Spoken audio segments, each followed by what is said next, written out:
Just want to take a little time here to introduce our most prominent and keynote speaker for today, Ms. Kenza Robinson, Secretary of the UN for Water. She was appointed to this position in March of 2011. I'm going to see if I can get this right because there are lots of combinations of words here to go together, but I think I've got it.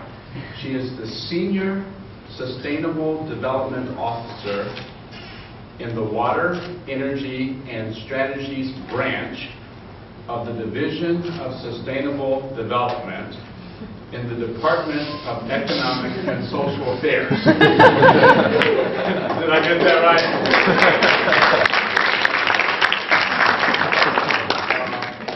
Her experience in the United Nations system spans more than 20 years, including 5-year assignment at the Economic and Social Commission for Western Asia.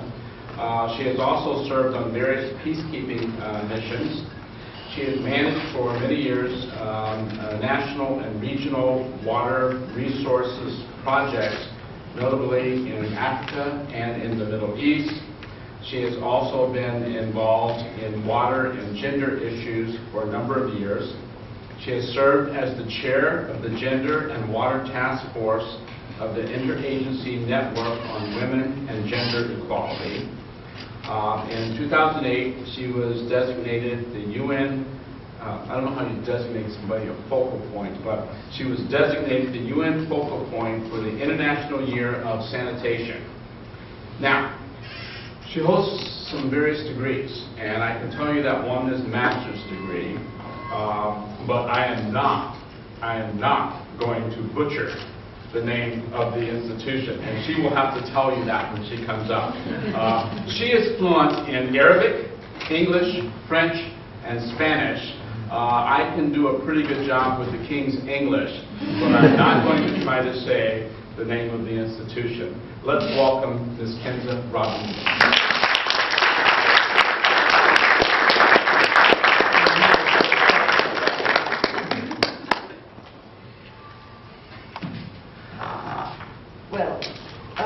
What is it that I was supposed to say? The name of something?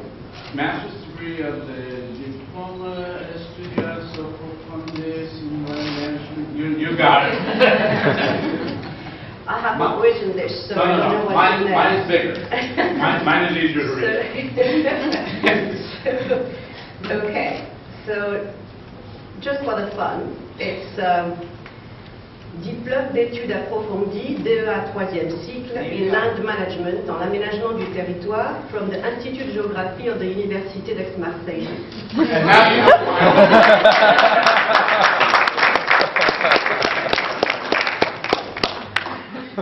But truly, Dean, that was not necessary.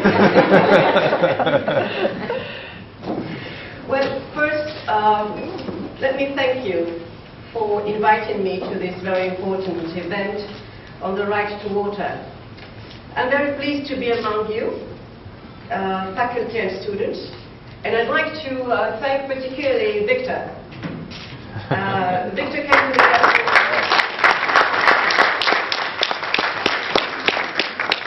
Victor came to the airport to pick me up, but he didn't know how I looked like, or perhaps a little bit through the, but I didn't know how he looked like. I certainly didn't know his age, and I waited for 15 minutes not knowing who he was, and then he said, well, with a phone here, and I'm waving at you, and I said, well, guess what? I didn't know whether you were 20, 30, 40, or 50. Anyway, a wonderful young man. So, my name is Kenza Robinson. I'm not going to reintroduce myself, Secretary of UN Water.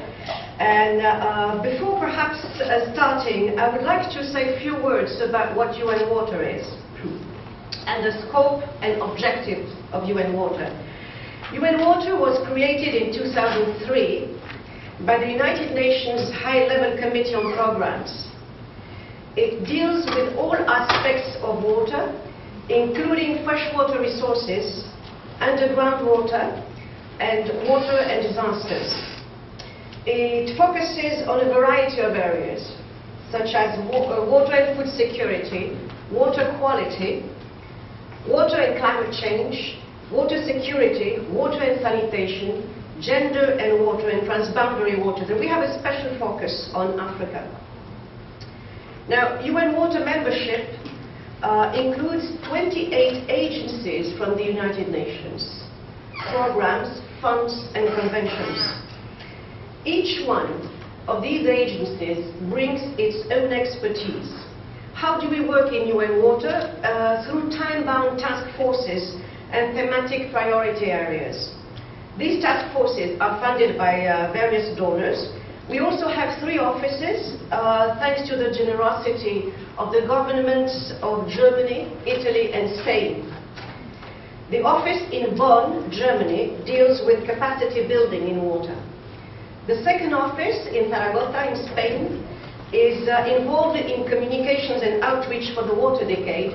And we have a third office in Perugia, Italy, that is funded by the government of Italy, and is responsible for the production of the World Water Development Report, and they are currently working on the 4th edition. I have to mention that our partners are selected carefully. We have criteria, they have to be global in scope, and so far we have 24 partners from outside the UN system. Now, having introduced what UN Water is, let's get to the core of the subject. We all know by now, and we knew before today, that water is the essence of life. And water, safe drinking water and sanitation are absolutely indispensable to sustain life and health, and fundamental to the dignity of all. Yet, 884 million people do not have access to improved sources of drinking water, while 2.6 billion lack access to basic sanitation. Now, while these numbers are worrisome, the reality is much worse, as millions of poor people living in informal settlements are simply missing from national statistics. They're invisible. The protection of human life, health, and living standards is a fundamental precondition of economic development based on social equity. And the roots, I will argue, of the current water and sanitation crisis can be traced to poverty and inequality. Of course, this is exacerbated by social and environmental challenges. For instance, accelerating urbanization, climate change, and increasing depletion and pollution of water resources. About 90% of sewage and 70% of industrial waste in developing countries are discharged into water courses without treatment, often polluting the usable water supply. At any one time, close to half of all people in developing countries are suffering from health problems caused by poor water and sanitation.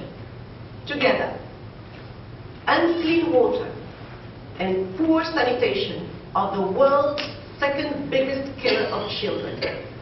80% of diseases are waterborne or water-related.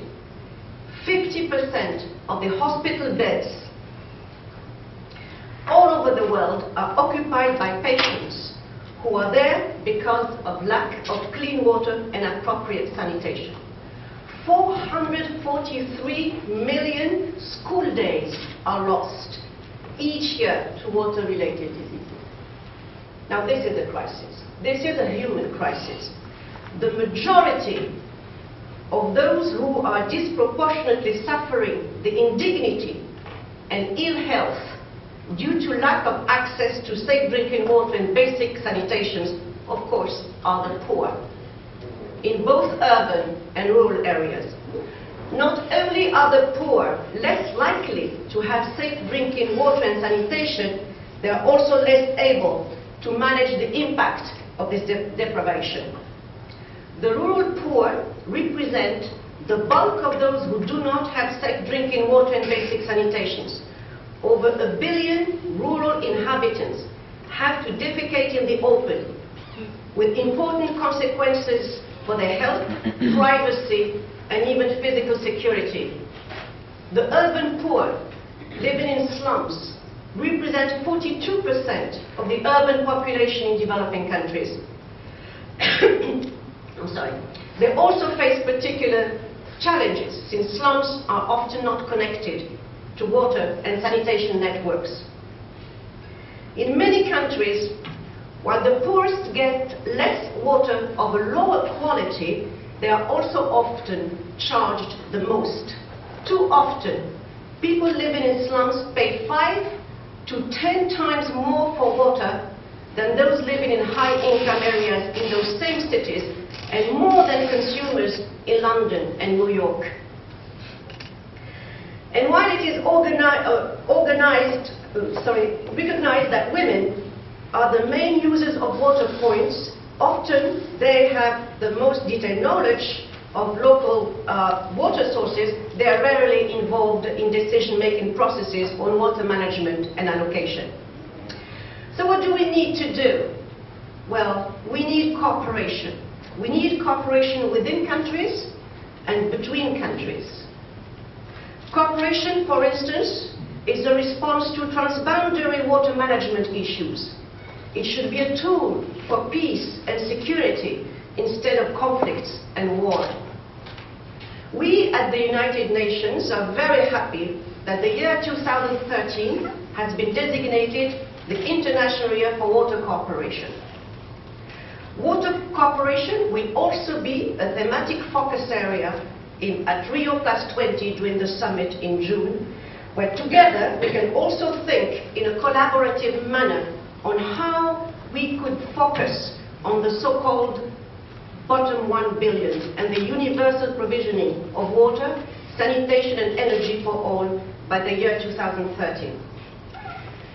We know that sustainable water management, including securing access to basic sanitation, will contribute drastically to poverty reduction and reduce water-related diseases.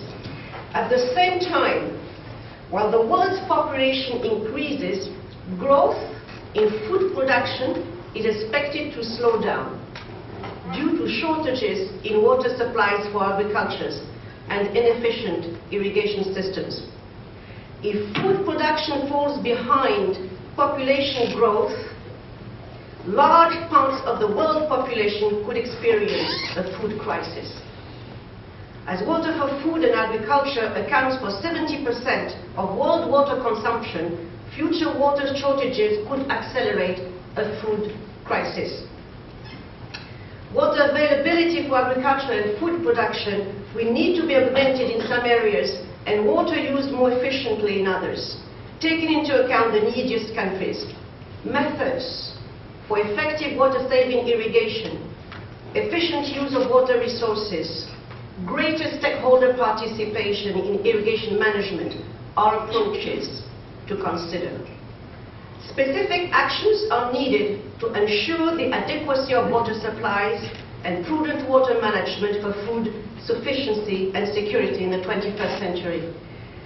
With growing concerns about the negative effects of burning fossil fuels, coal, gas, oil, there is a debate on the sustainability and practicality of current power generation technologies. Greater emphasis must be placed on the assessment of renewable energy technologies and sources and on the integration of hydropower into national generating systems. The issues involved here range from those of basic human well-being, for instance, food security and health, through issues of economic development, industries and energy, to the essential considerations of preservation of the natural ecosystems on which ultimately we all depend. These issues are interrelated and have to be considered together in a holistic manner. I, for one, am very pleased with the breakthrough of the UN legal recognition of water and sanitation as a human right. As a public good, water must be managed for social needs and environmental sustainability rather than for short-term profit. Policies must ensure an equal access to water for all stakeholders and a democratic involvement of both citizens and governments in water management decisions. So the right to water, now we have it. We must use it. Beyond the theory, we must get into the practice. To quote Catherine de Albuquerque, the Human Rights Commissioner, implementing human rights is more than a good idea. It is a legal requirement, a moral imperative, an economic necessity, and the job of water professionals. The water supply and sanitation facility for each person must be continuous and sufficient for personal and domestic uses. But with 50 and 100 liters of water per person per day are needed to ensure that most basic needs are met and few health concerns arise. Those categorized as lacking access to clean water use about 5 liters a day, a 1/10 of the average daily amount used in rich countries to flush toilets. The human right to water entitles everyone to sufficient but also safe and acceptable water. What does that mean? Water should meet the WHO, the World Health Organization, drinking water standards. It should have the right color, the right taste, and the right odor. It should be reachable and affordable, and access to water non-discriminatory, meaning available to all. Yesterday we heard the challenges and obstacles from a legal viewpoint. But I would argue that 1 billion people are currently disenfranchised and do not have any right, any access. And so perhaps the status quo is simply unacceptable. We can and should do better.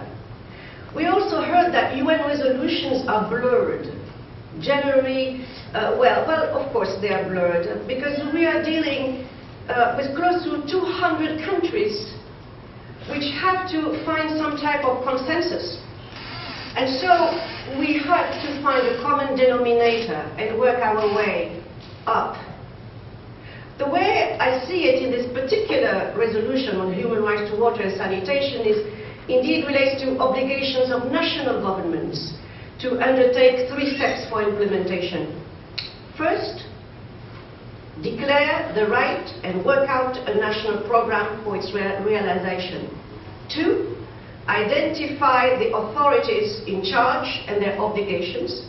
3, organize local implementation by an operator, public or private. And lastly, educate and involve everyone, including the lawyers. Thank you.